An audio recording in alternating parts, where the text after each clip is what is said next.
বান্দরবানের দুর্গম পাহাড়ের শিশু কিশোররাও শিখছে গিটার বাজানো। সেখানে বেসিক গিটার লার্নিং স্কুল গড়ে তুলেছেন সংস্কৃতিমনা এক যুবক।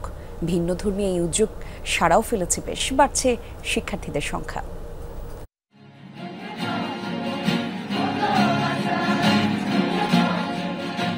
গিটারের টুংটাং বাজনায় সপ্তাহের দুদিন মুখর থাকে বান্দরবান জেলা সদরের উজানিপাড়া। 2018 সালে 6 জন শিক্ষার্থী দিয়ে বেসিক গিটার লার্নিং স্কুলের যাত্রা শুরু। এখন শিক্ষার্থী অর্ধশতাধিক।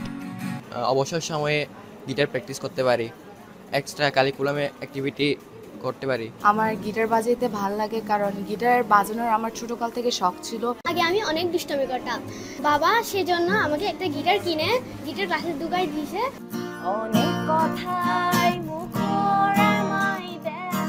এটি পরিচালনা করেন রোয়াংছড়ির মুনথার পাড়ার জুমিয়া পরিবারের সন্তান বমরাম আমলাই, যিনি পাহাড়ের জনপ্রিয় চিম্বুক ব্যান্ড দলের বেজ গিটারিস্ট। বিভিন্ন জাতিগোষ্ঠীর সাংস্কৃতিক মনা, শিক্ষার্থীদের নিজস্ব ঐতিহ্য আর সংস্কৃতি টিকিয়ে রাখা এবং মোবাইলে আসক্তি রুখতে তার এই চিন্তা।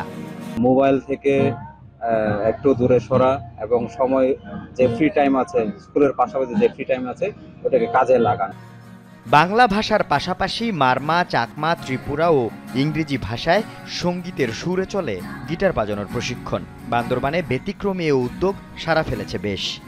এই সৃজনশীলতার মধ্য দিয়ে তারা যদি বেড়ে ওঠে, আমার মনে হয় তারা একটা মানবিক মানুষ। যে বিভিন্ন জাতিগোষ্ঠীর ছেলেপেলেরা, শিশুরা রয়েছে, তাদের সাথে একটা মিলন মেলা হবে। বমরামের চিন্তাধারা এবং সাফল্যে খুশি তার সহকর্মীরাও। এই উদ্যোগ অতি ক্ষুদ্র, তবে উদ্দেশ্য অনেক মহৎ। এই বেসিক গিটার লার্নিং সেন্টার হয়ে উঠুক একটি অন্যতম মাধ্যম। আল আমিন শিকদার, যমুনা নিউজ।